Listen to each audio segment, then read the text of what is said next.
ED ने क्यों red की, क्या वजह थी, और कौन सा ऐसा फ्लॉ है, कमी है जिसको ध्यान में रखकर यह कार्रवाई की गई है।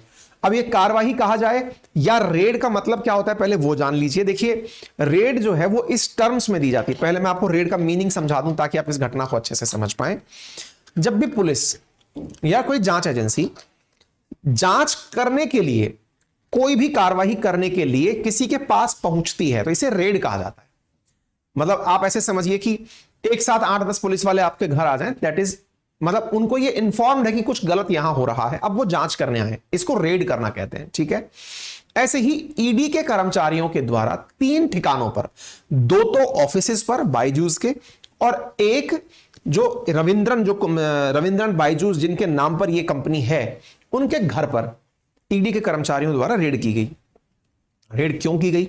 क्योंकि ईडी ने रविंद्रन बायजूस को कई बार कॉल करके बुलाया कि भाई साहब आप चले आइए, कुछ आपकी कमियां हमें पता चल रही हैं, आप एक बार आकर हमें जवाब दे दीजिए। बुलाने को कहते हैं समन करना। ईडी ने मल्टीपल टाइम रविंद्रन बायजूस को कॉल किया कि आप आइए और आकर के पहले बताइए कि चल क्या रहा है, आपके मामले में फेलियर कहां आ रहा है। रविंद्रन बायजूस नहीं गए, तब जाकर ईडी जो है वो इनके घर पर और इनके ऑफिसेज में चली गई जांच करने के लिए कि मामला गड़बड़ कहां है। गड़बड़ कहां है तो उसके बारे में मैं सारी जानकारी आपको समझाऊंगा और पूरी बातें आपको बताऊंगा कि क्या गड़बड़ लग रही है ईडी को। Byju's offices raided ED foreign investment worth rupees of 28,000 crore under scanner. अब ये क्या है पहले समझिए। देखिए, आप सभी को मालूम होगा वे कंपनियां जिनकी वैल्यूएशन $1 बिलियन से ऊपर होती है वो यूनिकॉर्न कहलाती हैं। भारत की पहली एजुकेशन क्षेत्र के अंदर जो यूनिकॉर्न कंपनी है उसका नाम बायजूस है, जिसका एडवर्टाइज आपने शाहरुख खान को करते हुए देखा होगा। आईपीएल हो या फीफा वर्ल्ड कप हो, उनकी स्पॉन्सर बनते हुए भी आपने बायजूस को देखा होगा। बायजूस इस कोरोना काल में बहुत सुर्खियों में रही है। फिलहाल एक ऑफलाइन सेंटर जिसको आप आकाश के नाम से जानते हैं, आकाश कोचिंग, उसके टेक ओवर के बाद भी ये काफी ज्यादा सुर्खियों में रही है, इसलिए ये सुर्खियों में बनी रही हुई है। ठीक है, अच्छा, तो यूनिकॉर्न शब्द उम्मीद है आपको समझ में आ गया होगा। अब जब हम बोलते हैं यूनिकॉर्न का मतलब है किसी कंपनी की वैल्यूएशन $1 बिलियन होना, यानी कि लगभग 8,000 करोड़ जैसे ही क्रॉस करती है तो उसको यूनिकॉर्न क्रॉस में काउंट कर लेते हैं। 8,000 करोड़ से ऊपर की वैल्यू यूनिकॉर्न है और भारत में लगभग 100 से अधिक यूनिकॉर्न विभिन्न सेक्टर्स में स्टार्टअप्स चल रहे हैं। ठीक है, अब आप अंदाजा लगाइए, इस कंपनी ने 28,000 करोड़ यानी कि लगभग $3.5 बिलियन फॉरेन इन्वेस्टमेंट प्राप्त किया है, विदेशी निवेश प्राप्त किया है दुनिया भर की कंपनीज से अपने अंदर। अब ये एफडीआई क्या होता है मैं आपको बताता हूं, आसान भाषा में थोड़ा समझते हैं, फिर हम इसको आपको आगे की तरफ लेकर चलेंगे। और ये ईडी का आप स्पेशल वो देख सकते हैं, मतलब ट्वीट है जिसमें इन्होंने मेंशन किया है कि इन्होंने बायजूस की जो कंपनी है think and learn private limited, उस पर इन्होंने रेड की है। अच्छा, और इस मामले में जो रेड के प्रमुख बिंदु हैं वो मैं आपको समझाऊंगा, लेकिन उससे पहले थोड़ी सी आप बात समझिए। पहली बात, यदि कोई कंपनी $1 बिलियन से ऊपर होती है ना, 1 बिलियन से ऊपर की होती है तो वो फिर यूनिकॉर्न कहलाती है। एक तो आपको यह बात समझ में आनी चाहिए, अच्छी बात है। अब यूनिकॉर्न की वैल्यू लगभग ऑलमोस्ट अगर 80 का हम डॉलर मानते हैं तो 8,000 करोड़ के आसपास होती है। ठीक है, इन्होंने 28,000 करोड़ रुपए बाहर से मंगाए। ठीक है साहब, अब आप पूछेंगे कोई पैसा देने आता क्यों है, तो इसको आसान भाषा में ऐसे समझ लीजिए, जब किसी इन्वेस्टर को यह लगता है कि मैंने अगर इसमें पैसा डाल दिया तो ये मेरा पैसा जल्दी से डबल कर देगा या जल्दी से मार्केट रेट से ज्यादा रिटर्न्स हमें दे देगा, तो लोग इन्वेस्ट करते हैं। उदाहरण के लिए बहुत सारी एडटेक फर्म्स, चाहे बायजूस हो या अनअकैडमी हो या पीडब्ल्यू हो, जिन्हें फॉरेन इन्वेस्टमेंट मिला है, विदेशी निवेश मिला है, ये लोग अपने आप को मिले हुए उस पैसे से उस कंपनी को और ग्रो करने में काम करते हैं। जैसे अभी फिजिक्स वाला ने उत्कर्ष का टेक ओवर कर लिया। उत्कर्ष जो राजस्थान की एक बहुत फेमस कोचिंग है ना, उसका उन्होंने टेक ओवर कर लिया फिजिक्स वाला ने। ऐसे ही जो बड़ी बड़ी कंपनीज हैं, जैसे कि अनअकैडमी का आपने बहुत सारे टेक ओवर सुने होंगे, अनअकैडमी से पहले हम भी संबद्ध रहे हैं, तो बहुत सारी कंपनीज का ये लोग अपने पैसे से अपने पास में टेक ओवर करते चलते हैं कि तुम हमारे पार्ट बन जाओ। जैसे बायजूस ने अपने द्वारा आकाश का अधिग्रहण कर लिया, मतलब ये उस आए हुए पैसे से और लोगों को परचेज करके अपना एम्पायर बड़ा कर लेते हैं। एम्पायर बड़ा करने से क्या होता है, अगर मान लीजिए कि आज फिजिक्स वाला ने उत्कर्ष को अपने साथ जोड़ लिया है, उत्कर्ष का मेजॉरिटी हिस्सा अपने पास रख लिया है, तो उत्कर्ष जो भी कमाएगा वो फिजिक्स वाला के पास जाएगा। तो ऐसी स्थिति में उनका रेवेन्यू इंक्रीज होने लगता है, बड़ी कंपनियों का। अब आप पूछेंगे क्यों साहब, वो अपने लेवल पर नहीं कर सकते थे क्या? तो देखिए इसका तरीका क्या होता है, जब भी कोई टेक ओवर किया जाता है तो सिंपल सा तरीका होता है कि भाई मान लीजिए कि आपकी आज की ग्रॉस कमाई समझ ली आपकी, कि आज आपकी ग्रॉस कमाई जो है मान लीजिए 30-35 करोड़ रुपए है साल की, तो आप आने वाले 5 साल में 150 करोड़ का व्यापार करेंगे। कंपनी क्या करती है कि आपको 10 साल के हिसाब से टेक ओवर करती है, दिमाग में यह रखते हुए कि 10 साल तक ये बिजनेस कहीं नहीं जा रहा। ऐसी स्थिति में आपको 5 साल का पैसा पहले ही दे दिया जाता है, ये 5 साल का पैसा रखो और आप हमको ये कंपनी सौंप दो। अब इस कंपनी को वैसे ही चलने दो जैसे पहले चल रही थी, किसी को मत बताओ क्या हुआ। जैसे आकाश आप देखते हैं, आकाश को जब आपने बायजूस ने आकाश को लिया तो नाम में बस आकाश प्लस बायजूस लिखा आ रहा है, लेकिन हो क्या रहा है, आकाश वैसे ही चल रही है जैसे पहले चलती थी। अब क्या होगा, आकाश 5 साल में जितना कमाएगी वो तो एक तरह से उन्होंने बायजूस वालों ने जितना खर्च किया आकाश को खरीदने में उसमें चला गया, अगले 5 साल जो चली गई वो उसका प्रॉफिट हो गया। ऐसे समझिए, जैसे जब सड़कें बनती हैं तो बड़ी बड़ी कंपनी सड़क बनाने का टेंडर लेती हैं, क्या कहती हैं कि साहब ये सड़क हम बनाएंगे, सड़क बनाने का टेंडर लेंगी तो सड़क में उनको बनाने में पैसे खर्च करने होते हैं, तो शुरुआती 5 साल तक तो वो टोल वसूल करके अपना खर्चा निकालती हैं जो पहले हो चुका है, और अगले 5 साल वो टोल वसूल करके अपनी कमाई वापस लाती हैं। आ गई बात समझ में? तो ये एक तरीका है इन्वेस्टमेंट का। तो इन्वेस्टर क्या सोचता है अगले 10 साल के लिए कि भाई अगर मैंने एक्स कंपनी में, जैसे मान लो फिजिक्स वाला में मैंने इतने पैसे इन्वेस्ट किए, जो इन्वेस्टर है चाहे वो गूगल है चाहे कोई सी बड़ी company X Y SoftBank है या कोई भी है, उसने फिजिक्स वाला में पैसे दिए, फिजिक्स वाला उस पैसे से 10 कोचिंगों को खरीद लिया, उनके 10 साल के विजन को खरीद लिया 5 साल का पैसा दे करके। तो एक प्रकार से फिलहाल तो यह लगेगा इतना पैसा खर्च कर दिया, लेकिन इन्वेस्टर को क्या सपना दिखाया गया है, सर 10 साल में सोचो पैसा डबल हो जाएगा आपका। अभी फिलहाल आपको बैंक कितना इंटरेस्ट रेट देगी, 10% अधिकतम, और विदेशों में तो बहुत बुरा हाल है, विदेशों में तो 1-2% भी ब्याज नहीं मिलता पैसे के ऊपर। तो ऐसी स्थिति में आप इंडिया आओ तो विदेशों से वो लोग पैसा लगाने इंडिया के स्टार्टअप्स में चले आते हैं। उदाहरण के लिए आज अमेरिका की अगर हम बात करें तो अमेरिका की जो बैंकों का इंटरेस्ट रेट है वो बहुत कम है, इंटरेस्ट रेट भी कम है और ब्याज भी कम है, मतलब 1-2% के आसपास ये लोग चलते हैं। तो अब वहां से 1-2% से पैसा तो बड़ा हो नहीं रहा, तो वहां के लोग क्या करते हैं, 5-7 लोग बड़े बड़े से मिलते हैं, मान लो किसी ने 100 मिलियन इकट्ठे कर लिए, एक कंपनी रजिस्टर कर ली, अब अपने 100 मिलियन लेकर के वो इंडिया आते हैं, इंडिया आ गए या कोई बहुत सारी छोटी जगह जहां ब्याज भी ज्यादा है, जहां पे स्टार्टअप्स का मार्केट है, जहां पर लोग ग्रो करना चाह रहे हैं, वहां आते हैं और उस कंपनी से बोलते हैं कि भाई हम तुझ पर पैसे लगाएंगे, हमें यह बता दे कि तेरा सब कुछ तो सही चल रहा है, वो सब कुछ सही चल रहा है, आप तो पैसे लगा दो। वो जैसे ही पैसे लगाएंगे ये उस पैसे से जाके 4 कंपनियों को और खरीद लेंगे, खरीद कर अपना बिजनेस ग्रो कर लेंगे। ठीक है, जैसे अनअकैडमी को आपने देखा होगा, बहुत सारी कंपनियों का उन्होंने टेक ओवर किया था, बायजूस ने भी बहुत सारी कंपनी, जैसे एक उनकी कंपनी हुआ करती थी जो बच्चों को पता नहीं क्या था, जो कोडिंग वोडिंग सिखाती थी, क्या था, व्हाइट हेड जूनियर, तो उन्होंने ऐसे एक व्हाइट हेड जूनियर नामक कंपनी का मतलब अधिग्रहण किया था। इस प्रकार से ये लोग अपने पैसे से अधिग्रहण करते रहते हैं। आ गई बात समझ में? तो उनका पैसा था, अधिग्रहण इन्होंने किया, उनको कमा के वापस दिया। तो फिर आप पूछेंगे इनको क्या मिला, किनको, जिनकी कंपनी थी। भाई मान लो आपने अनअकैडमी की बात कर ली, बायजूस की बात कर ली, फिजिक्स वाला की बात कर ली, इन्हें क्या मिला, जो विदेशों से पैसा आया ना, इन्होंने उनको अपनी हिस्सेदारी बेच दी कि सर सुनो ये मेरी हिस्सेदारी आप ले लो, मालिक आप बन जाओ। जैसे बड़ी बड़ी कंपनीज में, जैसे अगर हम आज अनअकैडमी की बात करें तो अनअकैडमी में जो मतलब जो टॉप मैनेजमेंट है, चाहे गौरव मुंजाल है, अरुण सैनी है, या फिर जो उनके साथ तीसरे पार्टनर है, उन तीनों का जो मिलाकर परसेंटेज है वो 100% के मालिक नहीं है। अब वो अधिकांश हिस्सा मतलब 80-90% के आसपास का हिस्सा वो इन्वेस्टर को दे चुके हैं। उनके पास अब 5-7%, 10%, 15%, इतना परसेंट ही उनके पास अपना है, बाकी सब इन्वेस्टर का हो चुका है। ऐसे ही रविंद्रन बायजूस के केस में है, वो भी अपना अधिकांश हिस्सा, हालांकि अभी एडटेक में केवल रविंद्रन बायजूस ही ऐसे हैं जिनके पास सबसे बड़ा हिस्सा है, ऐसे ही फिजिक्स वाला है, अलख पांडे जो हैं उनके पास में, नहीं तो अधिकांश हिस्सा ये सामने वाले को बेच देते हैं कि ये तू पकड़, इसका पैसा हमें दे दे बस। उस पैसे को हम लगा के तेरा धंधा बड़ा करेंगे। ये प्रक्रिया है। उम्मीद है आपको ये समझ में आ गया होगा। ठीक है, अब इस कहानी को आगे समझो। कहानी अब ये आगे हुई कि इस प्रकार से बायजूस को 28,000 करोड़ रुपए दुनिया भर से मिले कि ये पकड़ो और इस पैसे को लगाओ। ठीक है साहब, अब पैसा जैसे ही आता है उसको लगाने की जिम्मेदारी आपकी आई। आपने कंपनी का एक बड़ा हिस्सा इन्वेस्टमेंट में यूज कर लिया। ठीक है साहब, लेकिन इंडिया में एक बड़ी परेशानी क्या है, जो पैसा आया, जो आपकी कमाई हुई या जो आपने खर्चे किए, उन पर आपको सरकार को टैक्स देना होता है। सरकार को टैक्स देने से मतलब है, एक उदाहरण के रूप में पकड़ लो, यदि आप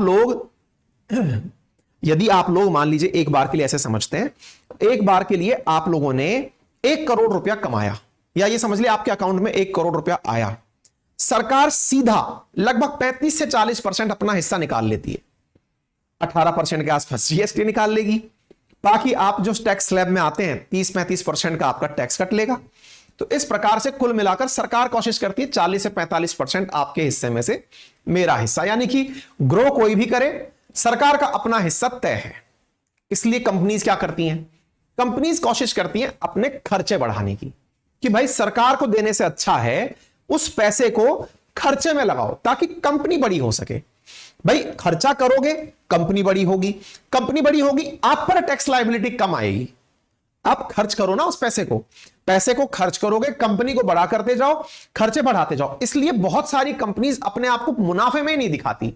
और अगर आप इनकी स्टार्टअप्स को उठाकर देखोगे तो ये तो कभी खुद को मुनाफे में दिखाना पसंद ही नहीं करते। इनको पता है अगर मुनाफे में दिखा दिया तो चंक भर के कंपनी का देना पड़ेगा उधर। ये तो खर्चे दिखाते, साहब यहां खर्च हो गया, साहब यहां खर्च हो गया, हम क्या दें आपको साहब। बोले जीएसटी तो देना ही पड़ेगा, तब भी सरकार 18% तो लेकर जाती है, और 10% जो टीडीएस लोगों का करते हैं वो लेकर जाती है। ठीक है, मतलब सरकार घाटे में नहीं रहती। अब क्या करें ऐसी स्थिति में? रविंद्रन बायजूस पर जो आरोप लगे, या बायजूस पर जो आरोप लगे, वो क्या है वो समझो। हुआ ये कि इस कंपनी ने 28,000 करोड़ में से, ठीक है, 2011 में बनी थी बायजूस, 2011 से 2023 के बीच में इन्होंने लगभग 9754 करोड़ रुपए, लगभग 1.5 बिलियन, मतलब 1.25 बिलियन पकड़ लो, $1.25 बिलियन जो है ना, यानी एक यूनिकॉर्न से ज्यादा का अमाउंट इन्होंने अपने देश से बाहर भेज दिया। अब आप पूछेंगे ये क्या कहानी है? अब इस कहानी को भी समझो। देखो क्या होता है, जब टैक्सेशन बढ़ता है ना तो फिर आदमी सोचता है यार इस टैक्स को कैसे बचाएं। देखिए आज हमारे देश में जो सीए है ना, उनके पास अगर कोई सबसे पहले जाता है तो वो इनकम टैक्स फाइल कराने के लिए नहीं, इनकम टैक्स तो सीए बहुत सस्ते में फाइल कर देते हैं, मतलब उनके जो बहुत सारे इंटर्न्स है ना वही फाइल कर देंगे, लाओ साहब कर देंगे, सीए साहब से हम साइन लगवा लेंगे, फाइल हो जाएगा। सीए के पास इसलिए जाते हैं कि महाराज ये बताओ इस टैक्सेशन से बचने का तरीका क्या है। चोरी नहीं सिखाता है सीए सिखाता है कि आप इन्वेस्टमेंट करिए सर, आप पैसे को इस तरह से खर्च करिए ताकि आपके खर्चे आपके टैक्स को बचाएंगे। सीए का मकसद होता है आपके फाइनेंसेस को मैनेज करना। ठीक है साहब, ऐसी स्थिति में इनको भी किसी सीए ने सलाह दी होगी। बड़ी कंपनियों में सीए नहीं सीएफए होते हैं, चीफ फाइनेंशियल एडवाइजर। ये क्या करते हैं, ये इनको समझाते हैं कि सर आपको यहां नहीं, पैसा निकाल के केमैन्स आइलैंड भेज दो। अब ये केमैन्स आइलैंड क्या है साथियों? एक आइलैंड है, या आप और छोड़ो सर आप दुबई भेज दो, चल आप सिंगापुर भेज दो। बोले वहां क्या है? सर आप पैसा जैसे वहां भेजोगे आपके पास से तो पैसा वहां चला गया, सरकार की जिम्मेदारी खत्म, क्योंकि सरकार तो टैक्स ले ही नहीं सकती, आपका तो पैसा चला गया। उस देश में आपके पैसे पर टैक्स नहीं है सर। जैसे दुबई के केस में कहते हैं कि वहां पर 0% के आसपास टैक्सेशन है। सुनी सुनाई बात है, ऊपर नीचे का व्यू होगा, 2-5% हो तो कोई बात नहीं। ठीक है, बोले सर वहां ले जाकर कंपनी रजिस्टर कर दो, वहां पर आपके ऊपर टैक्स नहीं लगेगा। ठीक है, अब इन कंपनियों को क्योंकि बहुत बड़ी मात्रा में बाहर से पैसा प्राप्त होता है इंडिया के लिए, ये उस पैसे को घुमाकर वहां भेज दिए। ठीक है, अच्छा अब जब आप पैसा वहां भेज दिए तो सवाल बना सर ये पैसा क्यों भेजा? तो इन्होंने कहा कि हमने ओवरसीज में डायरेक्ट इन्वेस्टमेंट किया है। ओवरसीज बोले तो इंडिया के बाहर के क्षेत्रों में हमने अपनी तरफ से पैसा इन्वेस्ट किया है। बोले सर वैसे किया किसमें है? बोले सर हमने लगभग 950 करोड़ रुपए तो एडवर्टाइजमेंट पर ही खर्च कर दिए। इस कंपनी ने अपने इन खर्चों में से 950 करोड़ रुपए एडवर्टाइजमेंट पर खर्च कर दिए, और बाहर जो पैसा भेजा है, अब आप सोचो ध्यान से, आप पूछेंगे सर बाहर पैसा भेज दिया उससे क्या होगा? उस पैसे से विदेशों के अंदर ब्रांचेस खोलने का मौका मिलता है। इसलिए बायजूस जो है वो देश के बाहर भी अपनी ब्रांचेस खोलने में बिजी है कि भाई दूसरे देशों का एजुकेशन सिस्टम भी पकड़ो, उस पैसे से जो भारत के से तो टैक्स फ्री हो जाएगा और वहां जाकर के दूसरे का धंधा जो है वो भी अपना हो जाएगा। इस प्रकार से ग्रो करने के लिए बायजूस काम कर रहे हैं। 2011 में बनी कंपनी है, 12 साल हुए, $22 बिलियन की वर्थ है। कारण तरीके यही हैं कि पैसे को कैसे इन्वेस्ट करना है। आप और हम क्या करते हैं, टैक्स आ रहा है, टैक्स दे रहे हैं। इनके साथ क्या हो रहा है, टैक्स पैसा तो आ रहा है लेकिन देने की जो प्रक्रिया है उसमें इन्वेस्टमेंट और खर्चे बड़ी मात्रा में दिखाए जाते हैं।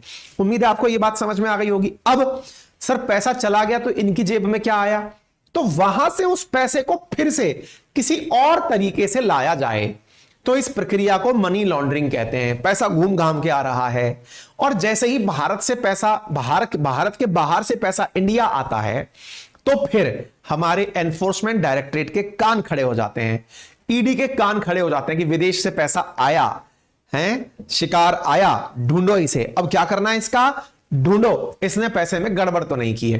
पैसे में गड़बड़ करने के लिए क्या हुआ, इसने कहीं फेमा का तो उल्लंघन नहीं किया है। मतलब फेमा बोले तो फॉरेन एक्सचेंज मैनेजमेंट एक्ट, जो विदेशी मुद्रा आई ना, इसको कहीं इसने राउंड ट्रिपिंग तो नहीं कर दी है। इसकी जांच करने के लिए क्या जरूरी होता है, जरूरी होता है आपको अपनी बैलेंस शीट प्रॉपर बनानी होती है। इसके बारे में, बायजूस के बारे में पता चल रहा है फाइनेंशियल ईयर 2021 इन भाई साहब ने अपनी बैलेंस शीट ही नहीं जारी की है। यानी इनके द्वारा अपनी अकाउंट की शीट की सार कंपनी जो हैं, जो इन्वेस्टमेंट ले रही हैं, वो सरकार के सामने अपनी बैलेंस शीट साझा करती है। सर हमने इतना पैसा यहां से लिया, इतना पैसा यहां खर्च किया, हमारा इतना पैसा यहां चला गया। इन्होंने अपनी बैलेंस शीट ही जारी नहीं की। बैलेंस शीट के बारे में बहुत बार सवाल पूछा गया, इन्होंने कोई अपडेट नहीं दिया। इनसे पूछा गया सीएफओ नियुक्त किया कि नहीं किया, बोले सर हम तो अपने से ही संभाल ले रहे हैं। इन्होंने बहुत लेट जाकर के अभी एक सीएफओ नियुक्त किए हैं। इस वजह से इनके ऊपर बहुत सारी लायबिलिटीज बढ़ती चली गई। ईडी ने कहा कुछ तो गड़बड़ है, दया दया गेट तोड़ दो, तो दया गया और उसने गेट तोड़ दिया। ईडी में जाकर, मतलब बायजूस में जाकर एंट्री मार दी और बायजूस में अब खंगाले जा रहे हैं कि भैया बताओ आपका अकाउंट कहां है, क्या है। फिर बायजूस ने क्या कहा, बायजूस ने कहा कि सर ये रेगुलर प्रोसेस है, चेक कर लीजिए। देखिए साहब, वो बड़ी बड़ी कंपनीज हैं, उनके पास में, ईडी के पास सरकारी कर्मचारी हैं, उनके पास प्राइवेट कर्मचारी हैं, लेकिन वो प्राइवेट कर्मचारी भी उस पैसे को कैसे व्यवस्थित करना है, कहां कैसे इन्वेस्ट करना है, उस पर बढ़िया से काम करके बैठे होंगे, ऐसी अपेक्षा की जाती है। और अगर कुछ गड़बड़ होगी तो ईडी को पता चल ही जाएगा। ये पूरी कहानी है, ठीक है ना। तो बायजूस का आप फाइनेंशियल ईयर के हिसाब से देख लो। फाइनेंशियल ईयर क्या है, 1 अप्रैल से शुरू होकर 31 मार्च अगली साल तक। जैसे अगर मैं कहूं फाइनेंशियल ईयर अभी कौन सा चल रहा है, तो अभी फाइनेंशियल ईयर 2023-24 चल रहा है।